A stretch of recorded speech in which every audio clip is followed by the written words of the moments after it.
conjunction with the command visit of Philippine National Police Chief Police General Guillermo Lorenzo T. Eliazar at the Misamis Oriental Provincial Police Office in Barangay San Martin, Villanueva on Sunday, October 24 this year, the provincial government led by Governor Bambi Emano also handed over various projects for PNP Miss Or. Last Sunday, Philippine National Police Chief Police General Guillermo Eliazar visited the headquarters of the Provincial Police Office in San Martin, Villanueva. Among the highlights of the event was the awarding of deserving PNP personnel and Governor Bambi Emano's handing over of 10 units of KTM motorcycles worth 2.5 million to Provincial Director Police Colonel Raniel Valones through PNP Chief Eliazar. Governor Bambi Emano iterated that the motorcycles will be used during police operations such as traffic enforcement and patrol duties. Governor Bambi Emano, together with PNP Chief Guillermo Eliazar, also spearheaded the groundbreaking ceremony for the completion of the second phase of PPO's covered court and the Provincial Director's quarter inside PPO compound in San Martin.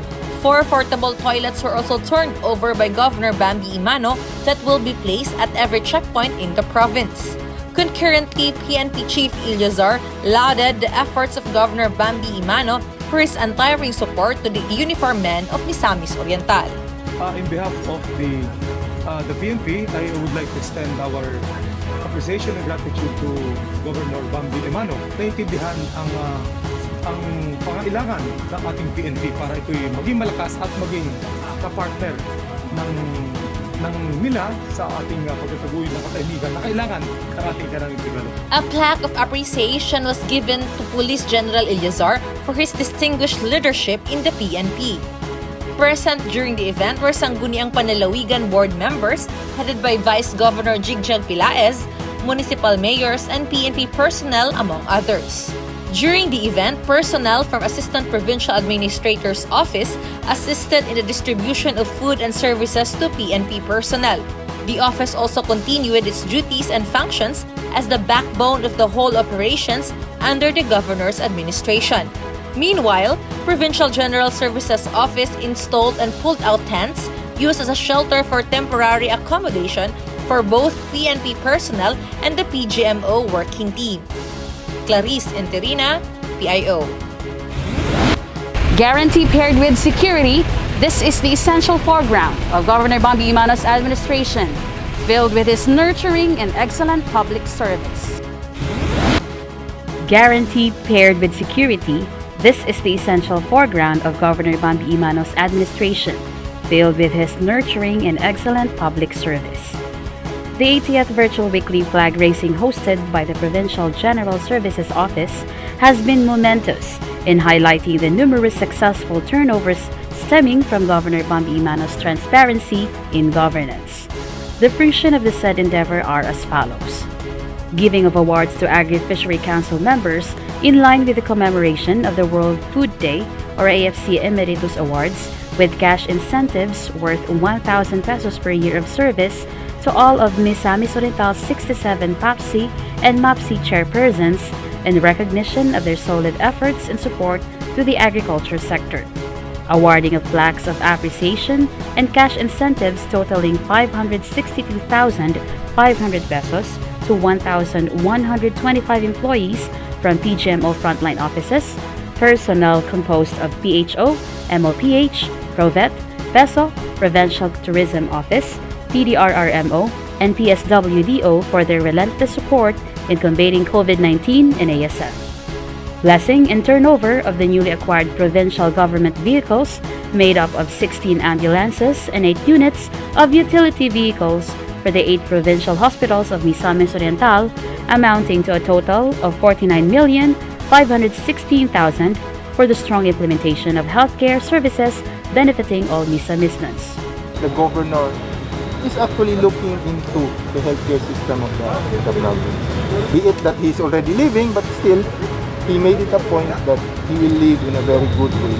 We're grateful to the province of Misamis Oriental for their trust and confidence, most especially to Governor Bambi. We're happy to support the projects. If they are dedicated in service service to the community. We hope that we have been their partner in realizing this. We are thankful for the deposits they have with us, and of course their trust in accessing the loan facilities of the bank. Along with Governor Bambi Emano were Vice Governor GYVBE, provincial board members, chiefs of MOPH, partner agencies such as Development Bank of the Philippines, PAPSE and MAPSIC chairpersons, Reverend Father Juliano Reticas, and the MODHA team. In connection, the Provincial General Services Office reports its facilitation of the procurement and blessing and turnover of the 16 units of ambulance amounting to 39,920,000 pesos and 8 units of Asian utility vehicles amounting to 9,596,000 pesos during the 80th Virtual Flag Raising Program at the Provincial Capitol Grounds. With such, Governor Bambi Emano's good governance successively emerges in full transparency. Phoenix Plumador, PIO. A love which knows no bounds, just how Governor Bambi Emano unfailingly serves all Misamisnan, proving right through all the services successfully carried out. On Tuesday, October 26, 2021, the most awaited livelihood arcade for all the former rebels situated at the 58th IB headquarters in Barangay Migbanday, Claveria is now realized after a successful groundbreaking ceremony took place. Unlag Ani Tapukanan, which translates as sunrise, harvest, and gathering, seeks to greatly improve the livelihood skills and income generating capability of the 381 beneficiaries, while this corresponds to an ultimate poverty reduction in obtaining sustainable development. The event is graced by the Enhanced Comprehensive Local Integration Program or ECLIP Committee headed by Governor Bambi Emano as the chairman, together with LGU Claveria Mayor Honorable Miraluna Abrugar, TESDA Miss or Provincial Director Miss Marie Cherry Argarido, Department of Tourism Region 10 representatives Mr. Rico Lebre and Miss Reta May Eblamo, DTI Miss or Provincial Director Miss Almer Maceliones, 402nd Brigade Commander Colonel Adonis Ariel G. Orio, and 58th IB Commander Lieutenant Ricky L. Canatoy. Notably, a total of 1,905,000 pesos has been given to the former rebels since the year 2018 up to the present as part of the commitment of Governor Bambi Emano. Also, in line with the said project, the provincial government dedicated 200,000 pesos as a counterpart to its completion. On the same day, the pillar of education serves as one of the priorities under Governor Bambi Emano's leadership, as another significance was made benefiting Barangay Lourdes, Alubihid. This after the 2-story 4-classroom school building is finally turned over, specifically for Lourdes Elementary School, spearheaded by Provincial Engineering Office with Acting Provincial Engineer Prisco Valmoria. The said infrastructure project worth amounted to 9,472,288 pesos and 33 centavos. That has been funded through School Education Fund. Lourdes Elementary School Principal Miss Ellie L. Magdale, with her warm salutation, gave thanks to the provincial government of Misor, especially as this cause shall prepare them for the upcoming comeback of the face-to-face teaching and learning processes. Present in the event were Vice Governor Jeremy Jonomar Jigjag-Pelaez, together with board members Dexter Yasay, Sarah May Saysay Emano, Gerardo Buboy Sabal III, so also with Villanueva Municipal Councilor Honorable Yonsho Abejo, and Miss Orcare's former provincial coordinator Mr. Randy Pipip Akot. This is for our learners, and we are so glad on behalf of the 22 teachers and 585 learners of Lourdes Elementary School. I'm so happy. We're so glad that the province of Misamis Oriental, through the leadership of Governor Bambi Emano. So this is a very big help to us. Along with Barangay Tula, under the same mentioned municipality, has been blessed with a successful ceremonial turnover of the construction of its hand washing facilities, segregated toilets, and proper drainage for a total worth of 660,502 pesos and 22 centavos. Together with the provincial board members, Barangay Captain Honorable Wilfredo B. Uraura, so also with Alubihid East District Provincial Schools Division Superintendent Miss Imelda Galareta, expressed their heartfelt joy for its fulfillment after a swift response by PGMO on the request. This cause secures the health and sanitation for all learners and teachers of the school. Among dakong pasalamat sa paghatag ni Governor Bambi Emano sa kahigayunan nga mahatagan ang Tula Elementary School sa usa ka hand washing facility, usa ka segregated toilets and with proper drainage. So kani dako na kining tabang alang sa mga estudyante sa tula ug labi na pud sa mga maestra. Also during the event, the Provincial General Services Office collaboratively worked as they took part in the installation and pulling out of tents at Tula Elementary School and Lourdes Elementary School. Still on Tuesday, the Provincial Veterinary Office Rabies Vaccination Team, together with the Municipal Agriculture Office of Laguindingan, conducted a mass rabies vaccination at Barangay Sinay in the municipality of Laguindingan, wherein a total of 197 cats and dogs have been vaccinated. The activity is pursuant to Governor Bambi Emano's mandate protecting all Misamisnan from rabies infections, which ensures that all pets are taken care of. Rajiana Moratonel Maygay, PIO. Wednesday highlights the efforts of the provincial government in education, health, and safety for all Misamisnons, even in extremely challenging situations. On Wednesday, a brighter future awaits residents of Barangay Lubluban, Municipality of Libertad, as the provincial government of Misamis Oriental, through the Provincial Engineering Office, spearheaded the blessing and turnover ceremony for the newly constructed 2-story 4-classroom building at Lubluban Integrated School. The 9,335,973.76 project is funded by PGMO under the Special Education Fund. Teachers and parents expressed their gratitude to Governor Bambi Emano for the fulfillment of their long-awaited facility for their learners. Present in the event were Libertad Vice Mayor Honorable Jed Saire, together with LGU officials, local school board project manager Ms. Caroline Neri, board members Nancy Madhos, Saire Emano, Gerardo Buboy Sabal III, Dexter Yasay, Villanueva Councilor Leoncio Abejo, along with the principal, teachers, faculties, and staff of Lubluban Integrated School. Nagpasalamat pud mi kay Gov kay sa walay puas niya nga pagsuporta labi na aning project for education, no, kay kini dako gyud kay tabang despite sa pandemic, no, nga situation nato wala jud na stop sa iyahang mga goals nga matagaan og allocation ang para sa education sa bata. Another momentous event happened on the same day as the newly constructed 2-story 4-classroom building at Naawan National High School, Barangay Linangkayan, Municipality of Naawan was officially blessed and turned over. The 9,357,034.9 project is funded by PGMO headed by Governor Bambi Emano under the Special Education Fund. The beneficiaries are grateful to Governor Bambi Emano for the privilege of acquiring new facility for a well-conducive learning environment for future endeavors. Present in the event are Mayor Dennis Roa, Vice Mayor Dr. Jaime Roa, Local School Board Project Manager Ms. Caroline Neri, Board members Nancy Madhos, Saire Emano, Gerardo Buboy Sabal III, Dexter Yasay, Villanueva Councilor Leoncio Abejo, along with the teachers, faculties, and staff of Naawan National High School, barangay officials, GPTA President, among others.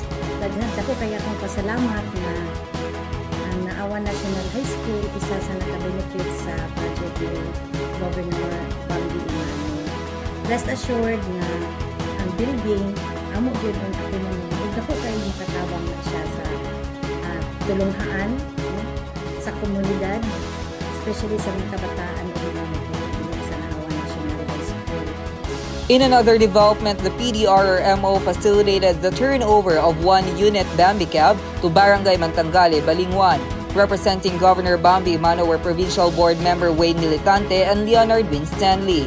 This was gladly accepted by Barangay Mantangale Captain Honorable Alfred Gawolftan and Honorable Aaron Paul Unabia, who expressed their sincere gratitude to Governor Bambi Emano for his unselfish efforts in helping their constituents, capacitated through the Bambi Cab that could provide a faster delivery of DRRM programs, especially in times of emergencies.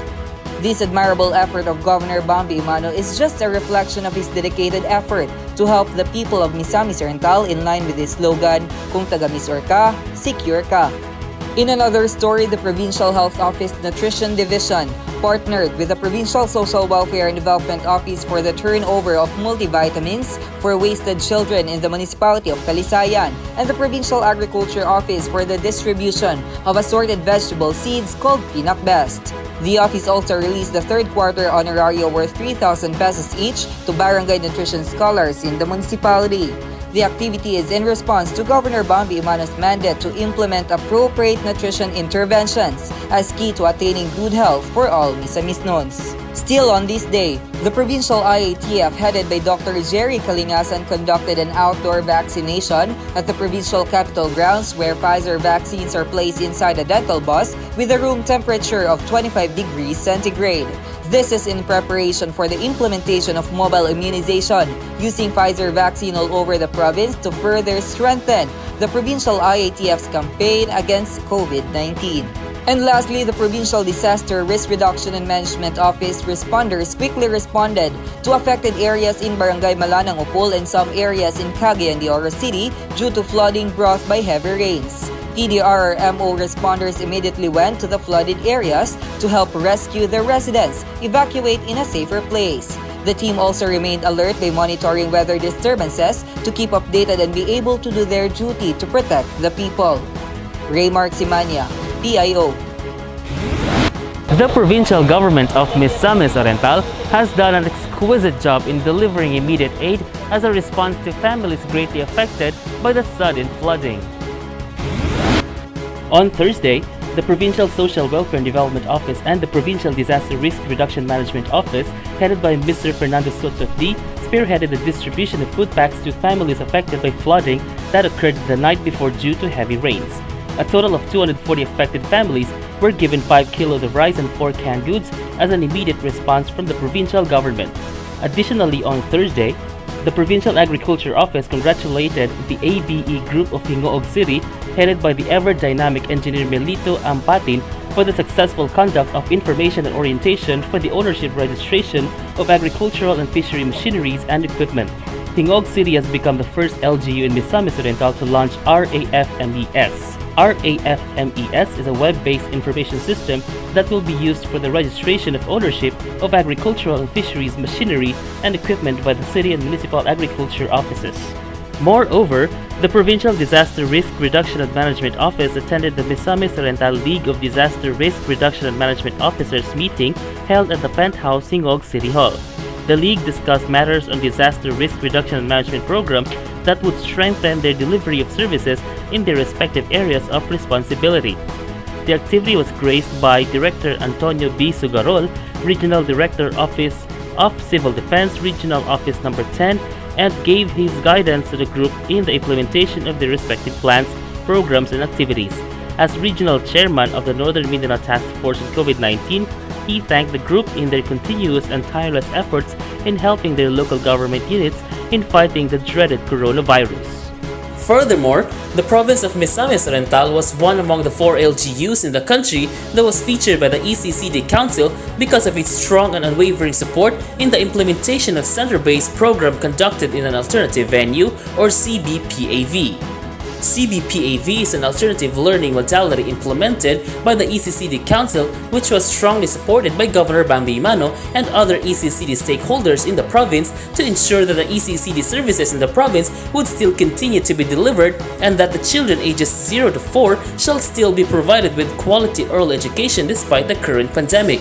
Ms. Maridin T. Okot, Provincial ECCD Officer, showcased the different approaches and strategies implemented by the Provincial ECCD Office to ensure the proper and successful implementation of CBPAV.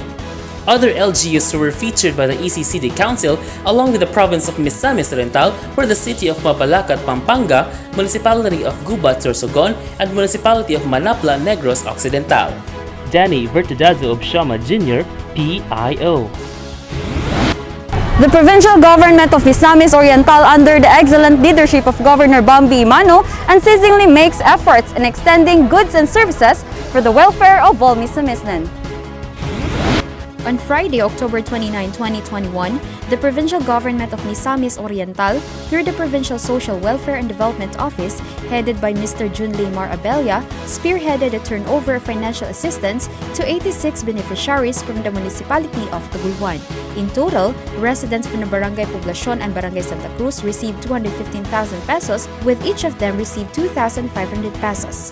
The said assistance is very beneficial to them as they are greatly affected in this time of crisis, especially that they lose their jobs and livelihood.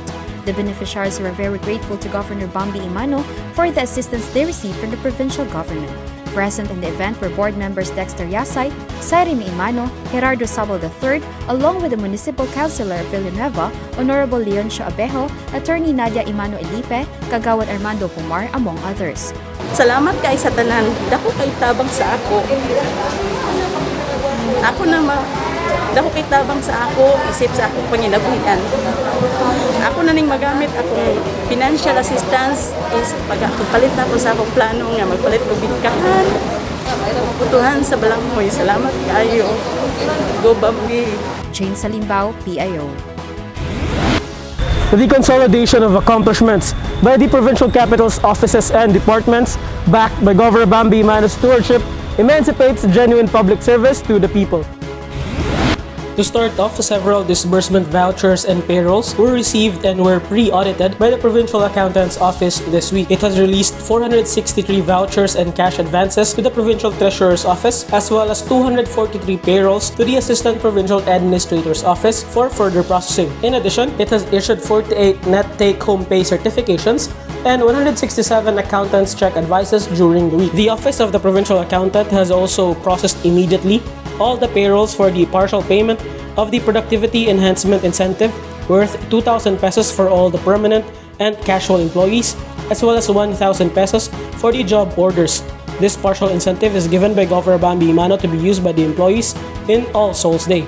This office is committed to processing directly whatever documents are being received, provided all the necessary documents are being attached to by these documents. In Taguluan, the Provincial Governor's Extension Office carried on with extending its basic services to Misamis. Governor Bambi Emano's Serbisyong Panglawas, with the help of Dr. Maria Bebina Tagarda Casino, catered to 302 clients availing of free medical checkup and free medicine, while 17 clients availed of the free minor surgery and 29 boys had their circumcision. Thanks to Taguluan Sangguniang Bayan member and surgeon Dr. Ignacio Bobby Factura. And for social services under the 3-in-1 program, the office catered to 8 clients with free embalming, free coffin, and free transportation. People flocked to the Provincial Governor's Extension Office not just for the free health and social services, but also for their financial needs. The Finance Department recorded 73 financial assistance this week, which includes solicitations, hospital bills, laboratory fees, and diagnostic bill assistance. Additionally, Attorney Nadia Emano Elipe turned over multiple assistive devices for senior citizens from Barangay Kasinglot and Barangay Poblacion in Taguluan. Teresita Sanchez received 1 adult walker, Arcadio Key and Senaco Bandiala each received 1 quad cane, while Florentino Tutica, Nesor Cabatas, Genovera Bahaw, and Luisa Key each received 1 wheelchair, while the residents of Purok 3B and Sitio Tubod in Barangay Kasinglot received 14 toilet bowls, and the Seventh-day Adventist Church in Barangay Poblacion received construction materials such as 20 sacks of cement and iron nails for the construction and renovation of their church. Since the opening of the Provincial Governor's Extension Office in 2019, Attorney Nadia Emano Elipe offered her time and efforts to help Governor Bambi Emano. Aside from the basic services catered, Attorney Nadia gives free consultations for those who wish to seek legal counseling, providing legal advices to 68 clients for the week. In Claveria, 20 members of the Claveria Sericulture Farmers Association converged at the Misamis Oriental Provincial Agriculture Development Complex on October 25 to 26 to participate in the online seminar for sericulture farmers. The short-term training aims to capacitate farmers in mulberry farming management and sericulture operations, in silkworm rearing for the production of good quality cocoons and silk. Likewise, the trainees are expected to be the front runners and channels for the development of the sericulture industry in their respective localities. The training was made possible by the Organization for Industrial, Spiritual, and Cultural Advancement, or OISCA, a non-government organization founded and based in Japan, in collaboration with the Provincial Agriculture Office of Misamis Oriental, along with the Department of Science and Technology and the Philippine Textile Research Institute. Such initiative not only supports the provincial government's target in achieving the domestic production of raw silk yarn in Misamis Oriental, but also bolsters the friendship and the existing strategic partnership between Japan and the Philippines. Lastly, the sericulture industry is highly supported by the good governor, Governor Bambi Emano, who have been very dynamic to uplift the entire agriculture industry in the province. Meanwhile, the Office of the Barangay Infrastructure Project conducted site inspections for the ongoing projects and final monitoring for the completed projects by contract under Barangay Empowerment Program of Governor Bambi Emano in District 1 and District 2 this week. Headed by Engineer Tessie Gales, Assistant Provincial Engineer and Head of the Barangay Infrastructure Project Office, with the final monitoring team of the Provincial Engineering Office and the resident engineers of each project, namely Engineer Zambrano, Engineer Dagala, Engineer Canales, Engineer Lagapa, and Engineer Go. 19 projects all over the province have been thoroughly inspected and monitored for the week. The purpose of this site inspection and final monitoring of projects is to evaluate, validate, and inspect the quality and the structure of the projects for the safety and comfortability of the people. Up next, the National Teachers Month celebration continues for child development workers in the municipalities of Magsaysay, Hingoog, Medina, Alubihid, Balingasag, Lagonglong, Libertad, El Salvador, Kinugitan, Balingwan, Talisayan, on October 26, 27, and 29 this year. During the said celebration, 366 CDWs from the said municipalities and cities each received 2,500 pesos, half of the annual honorarium received by each CDW. Another 2,500 pesos will be given to them in the month of December along with other Christmas gifts from Governor Bambi Emano. In addition to the honoraria they receive, each of them also receive a t-shirt and thank you card. The indescribable joy of the CDWs did not stop at the provision of honoraria, as the most outstanding child development workers from the said municipalities and cities received a 50-inch Android Bambi TV for their child development centers and 3,000 pesos each as cash incentive and a plaque of recognition from Governor Bambi Emano. Ako si Mary G. Pabre Hugarap, Dika Worker sa Barangay Maribukaw. Dako ang akong pasalamat kang Bambi Gobernador sa akong nadawat nga TV. Kay dako gid kay nikikatabang sa among mga kabataan sa Barangay Maribukaw panahon kong kuana ka face to face ang klase. Daghan kaayong salamat, Gobernador Bambi Emano. Representatives of Governor Bambi Emano joined in the colorful celebration, led by Provincial Board members Gerardo Buboy Sabo III, Dexter Yasay, Sire May Saysay Emano, and Wayne Militante. Also present were the municipal mayors of Medina and Lagonglong, Honorable Donato Chan and Honorable J. Albert Puertas, with their vice mayors and SB members.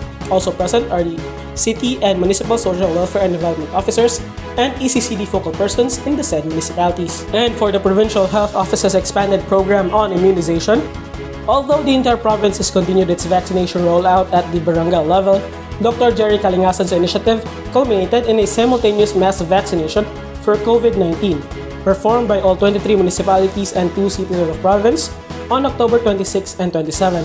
Through this activity, a total of 12,214 people received their first dose, and 3,649 vaccinees received their second dose of COVID-19 vaccine, utilizing Pfizer, Moderna, and Sinovac. For the entire week, the Provincial Health Office was able to distribute 22,309 doses of Pfizer, 4,525 doses of Sinovac, 200 doses of Moderna, 12 doses of AstraZeneca, and 2 doses of Sputnik V.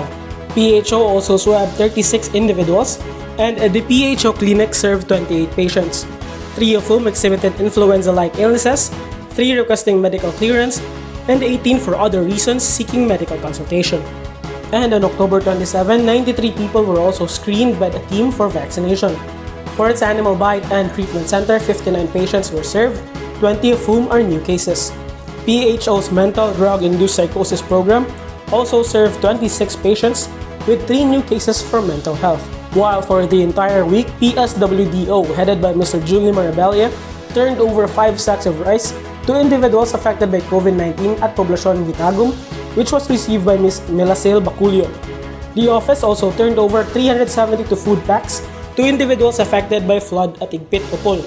From Zone 2A, Pulahong, Malanang, Igpit, 22 households. From Zone 4A, Igpit, Opol, 142 households. From Zone 4, Zone 5, Igpit, Opol, 43 households. From Zone 4B, Acacia, 67 households. From Zone 4A Transmitter, 52 households, all of which was received by Ms. Gloribel Naalyatan, PDRRMC of Opol, in coordination with Attorney Francis J. Bago and his wife, Attorney Christine R. Ravenera. And lastly, from October 21 to 27, the Travel and Arrival Committee, in strict adherence to Governor Bambi Emano's mandate of swift and timely assistance to Misamis returning in the province, assisted 140 ROFs and 422 LSIs. With Governor Bambi Emano's support, PGMO has already assisted 32,029 returning Misamisnons. Job sa Patlunag, PIO.